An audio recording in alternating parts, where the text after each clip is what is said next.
Alright boys, we are back for video 2 of this stupid skid thing that I built out for some ungodly reason. But you can see this stuff dries pretty nicely. So what I'm going to do is I'm going to get the heat on. I just went and got 5 gallons of diesel instead of Caro this time. It's cheaper. I'm going to try it and see if I like it. It also burns hotter. So that's going to be good because I want to get this as hot and warm as possible. It's actually not bad right now. It's like 40 some degrees. But I'm going to get this whole thing coated. I went and bought 3 cans. There's one. Might be a little overkill, but I went and bought 3 cans of this stuff just to, so I didn't run out. And what I'm going to do is I'm going to mainly try to target the bottom with any of the gloss and stuff I got, and then back here. So try to get the bottom and all of the back. That way, if I need to do anything while it's in the truck, I can just paint or do touch-up areas on there. But now that we got that, I'm going to shut the fuck up and do it, and I'll be back with you once it's painted. Alright, so we're changing plans here a little bit. I got it up on the stands, which those and the lid we're going to paint when it's in the truck. But there is going to be a lot of runs. It is kind of cold in here. The goal is not to make this perfect. The goal is just to protect it. So I'm not worried about that, especially the bottom side. As long as it's protected, that's all that mattered. I really like this stuff, this rust reformer. So just pretty much leave it in front of the heat. I've been spraying it on. Like I said, it's going to run in places, but I'm not going to be worried about it one bit. It's a welding skid. I could care less. It's going in the back of this thing, and it's something that you're never going to see because the welder sits here. Let me show you. Oh, God. Yeah, camera quality in the shop is awful. But we're doing all right. It's coming together. Just need to, at this point, just throw it in the truck once it's done drying, and then we're going to paint those guys there. This thing is heavy. Heavy. So eventually we're going to have a piece that's going to get put in here. I just need to figure out the dimensions and wait until we get the reels. But next thing you should see is us. This is going to be an absolute shit show. Like I was saying, we'll paint this whole back section here in the truck. But I need to basically get this up in, twist it to the side because those are too wide to fit between the frame rails. You have to like twist it, slide it in, and then the rest of this just pops in. These, if you didn't watch the last video, will sit literally flush up against this. I gotta show you guys how I did that. I thought it was pretty slick. So you guys will see underneath the boogers. Still learning 60-10. Basically, I cut about 1/4 inch. Like cut all of this out. And welded the pipe down through. And then these are triangulated. I know the weld, like I said, I'm still learning 60-10, so cut me some slack there. The welds aren't going to be the greatest. That's my first time ever welding with 60-10. So we're going to throw that up in, and I'm going to use this as kind of a lesson to get better with 60-10. I will say that it was really good and really nice for this thin shit. Apparently it works very well on the thin stuff because I was able to just casually hold my bead through. Very little burn through. There was a couple of spots, like right here I started following it.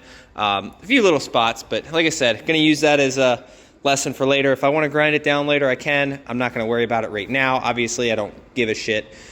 But probably what I'll do is I'm going to get this in as far as I can, and then we'll paint the back half while it's hanging out, because I'm not going to be able to get the paint on this side here and down under there. So when this thing opens up, I forget or not, if I showed you guys, I think I can grab it. Yeah. So that all opens up. I got to paint pretty much everything in here. We're going to be doing a gas shock on one or both sides, and then this style of lock right here. So unfortunately, it'll have to be backwards, so you'll have to put your hand in here and grab it, and it'll come towards you. And then we'll probably put a little notch in there.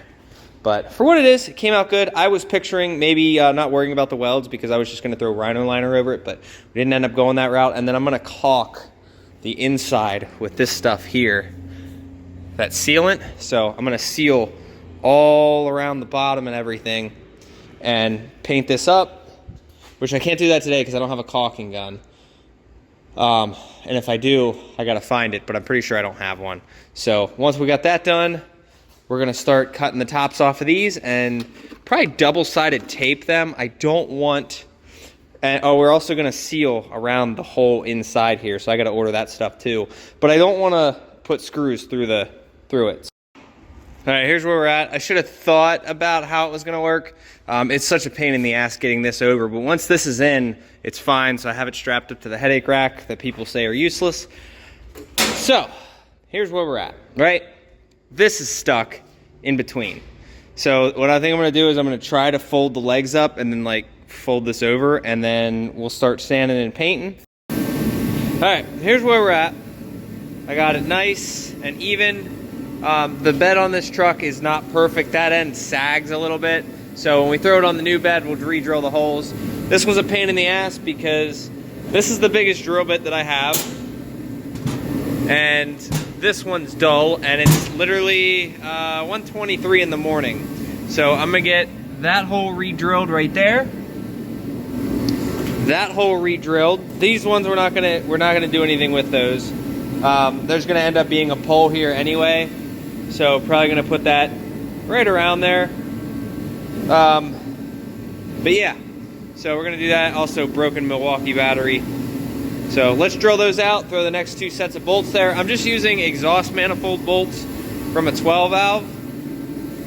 Because see, there's one and there's one. So that's all we're using in the front. And then in the back, we're using bed bolts with some nuts and washers that I found. So everything stays consistent.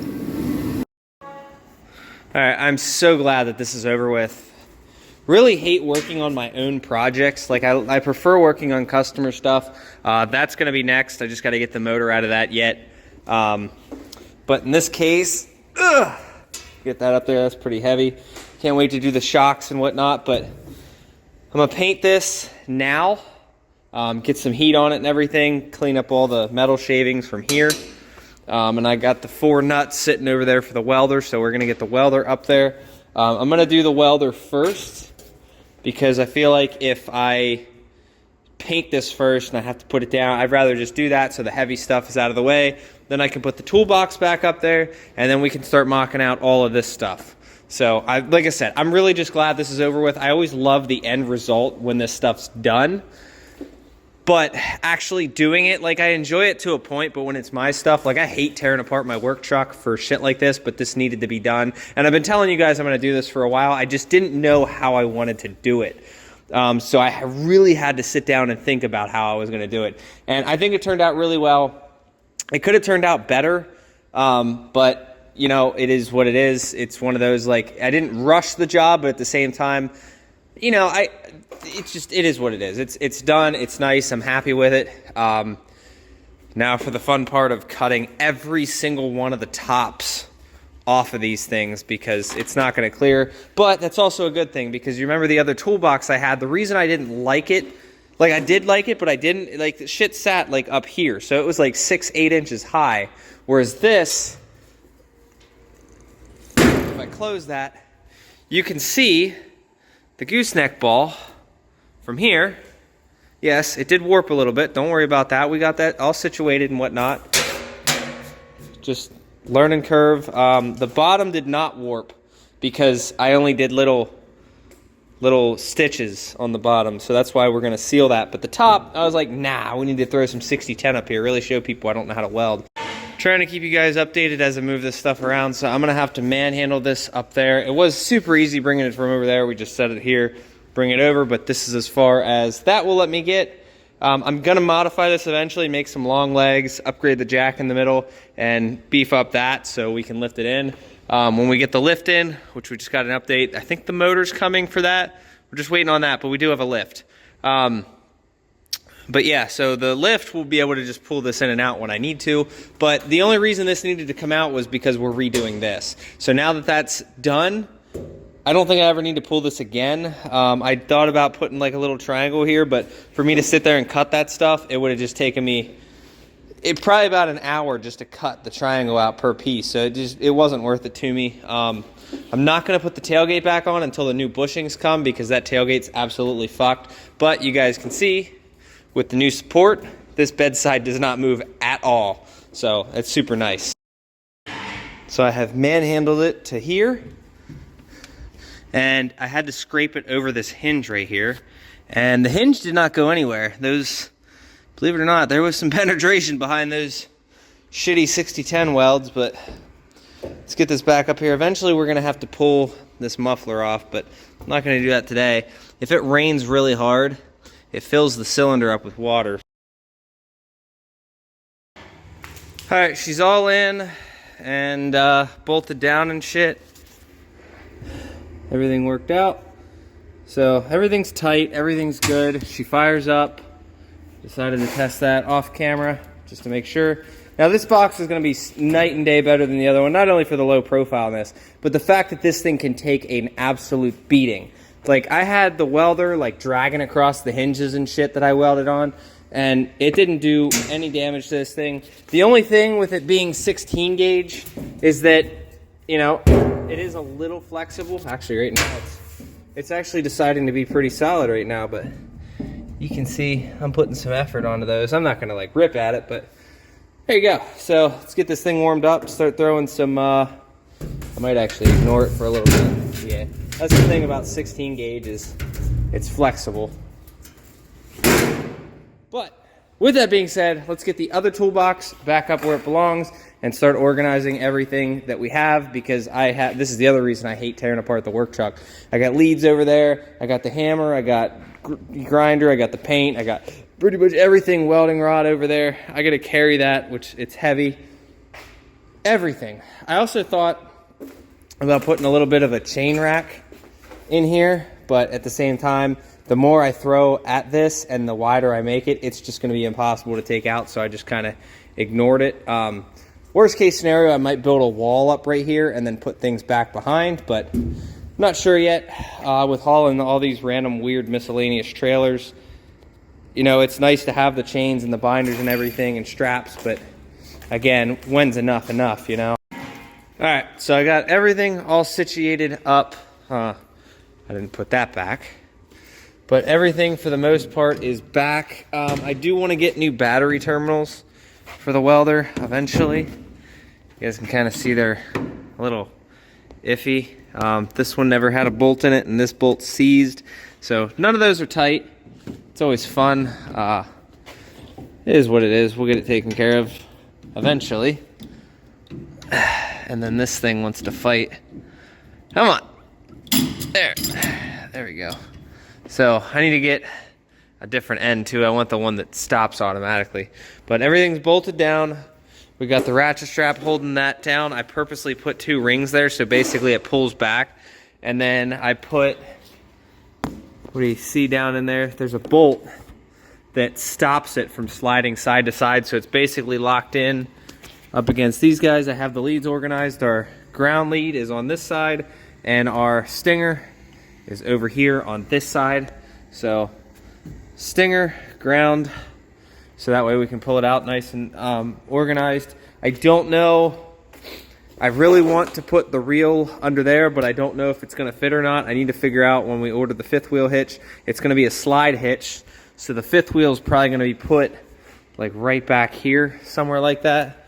And then I didn't get to painting this. I'm going to wait until we get the shock, the lock, and the whatever the sealing surface is. So I just threw my chains in here for now. It's probably going to bounce going down the road, so I'm probably just going to take a strap or a bungee or something and put it over it before I leave. But everything's all good. I'm tired. It's almost 3 in the morning. It's actually 3:02. So I'm going to get this thing pulled out, and then we are pretty much done for the night. I'm going to come back tomorrow. I've always been the type of guy to clean my messes up the next day. When I'm ready to leave, I'm ready to leave, and I'm more motivated to clean my mess up after my head's clear, after I get in the morning. So I prefer to spend an hour cleaning up in the morning. We're going to slowly start organizing this stuff into the truck as time comes, and then I have another guy who comes in Saturday. I'm trying to find somebody as a replacement for me, and you guys will see why. It'll make a lot more sense down in the road. But I like doing this mobile stuff and whatnot, and you guys will see, like I said, But I'd like to find a mechanic that can replace me once work picks up a little bit more so that I can keep them busy at least 40 hours a week.